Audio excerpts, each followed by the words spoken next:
Ciao a tutti e bentornati nella cucina di Gourmet Asian Food.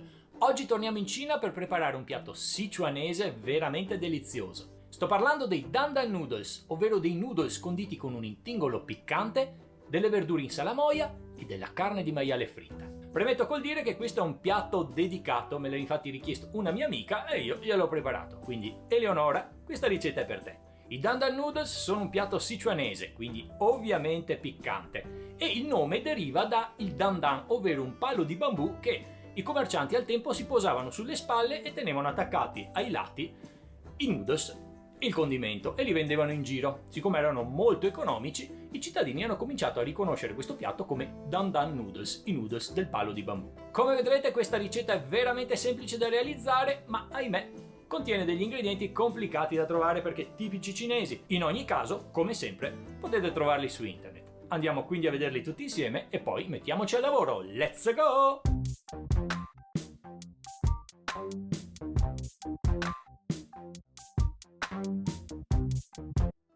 Ed ecco tutti gli ingredienti che compongono la ricetta di oggi.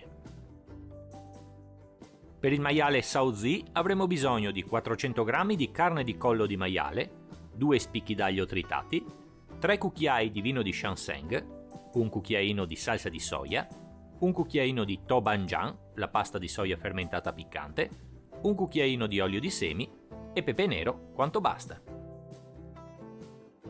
Per i condimenti e le guarnizioni avremo bisogno di 2 porzioni da 120 g di noodles a scelta, un pak choi, un cucchiaio di pasta di sesamo, un cucchiaino di olio di sesamo, 2-3 cucchiai di olio al peperoncino, un cucchiaino di pepe di Sichuan in polvere, un cucchiaino scarso di salsa di soia, un cucchiaino di aceto di riso, 2 cucchiaini di zucchero, 2 spicchi d'aglio tritati, 120 ml di brodo vegetale, un cucchiaino di sumi asai, senape tritata in salamoia, 2 cucchiai di arachidi non salate tritate e lo stelo di un cipollotto affettato. E come al solito, dopo aver trovato tutti gli ingredienti, cominciamo la ricetta che divideremo in 3 fasi: la preparazione del maiale fritto, la preparazione delle guarnizioni e infine l'impiattamento. Cominciamo la ricetta preparando il maiale fritto Shaozi. Posizioniamo la carne di maiale sul tagliere e con un coltello affilato cominciamo a tagliarla a pezzi grossolani.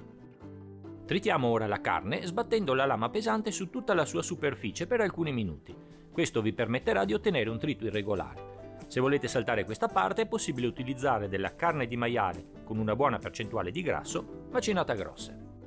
Scaldiamo ora il wok e aggiungiamo un cucchiaino di olio. Una volta caldo aggiungiamo l'aglio tritato e facciamolo rosolare per 30 secondi.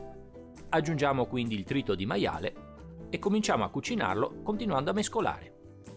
Cuciniamo per alcuni minuti mescolando. La carne cambierà colore e lascerà fuoriuscire molto grasso. Dopo circa 10 minuti, quando comincerà a caramellare, sfumiamo con il vino di Shanseng. Aggiungiamo la salsa di soia e il pepe nero macinato. Lasciamo ridurre il liquido e quindi aggiungiamo la Doubanjiang, mescolando per incorporarla. Dopo un ulteriore minuto di cottura, la carne è pronta. Conserviamola al caldo. Prepariamo ora gli altri componenti del piatto. Scaldiamo il brodo vegetale e aggiungiamo lo zucchero. Mescoliamo bene per farlo sciogliere e quando comincia a bollire togliamolo dal fuoco e riserviamolo al caldo. Portiamo a ebollizione l'acqua in una pentola, aggiungiamo il pak choi e cuciniamolo per circa 3 minuti. Passato questo tempo togliamolo e riserviamolo al caldo. Nella stessa acqua aggiungiamo ora i noodles e mescolando cuciniamoli per 3 minuti o comunque secondo il grado di cottura desiderato. Passato questo tempo scoliamoli e prepariamoci per l'impiattamento. Ed eccoci come al solito arrivati al momento dell'impiattamento. Preparerò una porzione di Dan Dan Noodles, quindi utilizzerò metà di tutti gli ingredienti elencati all'inizio. Posizioniamo per prima nel fondo della tazza la pasta di sesamo.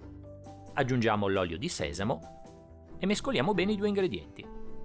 Aggiungiamo quindi l'olio al peperoncino, il pepe di Sichuan macinato, la salsa di soia, l'aceto di riso, l'aglio tritato e mescoliamo bene tutti gli ingredienti. A questo punto aggiungiamo il brodo zuccherato e i noodles caldi. sistemandoli in maniera uniforme. Aggiungiamo quindi un po' di sumi Yasai, il maiale fritto Shaozi e il pak choi sbollentato. Cospargiamo tutto con un po' di arachidi tritate e infine con il cipollotto affettato. E i nostri dandan noodles sono pronti ad essere degustati. Wei ko hao! Buon appetito!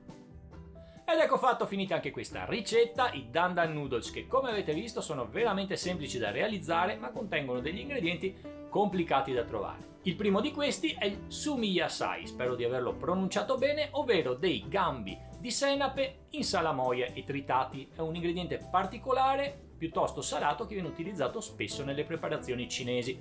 Altro ingrediente particolare è il tobanjang, ovvero una pasta di fagioli di soia fermentata piccante. Entrambi gli ingredienti non li troverete facilmente, dovrete assolutamente recarvi in un piccolo supermercato asiatico oppure cercarli su internet.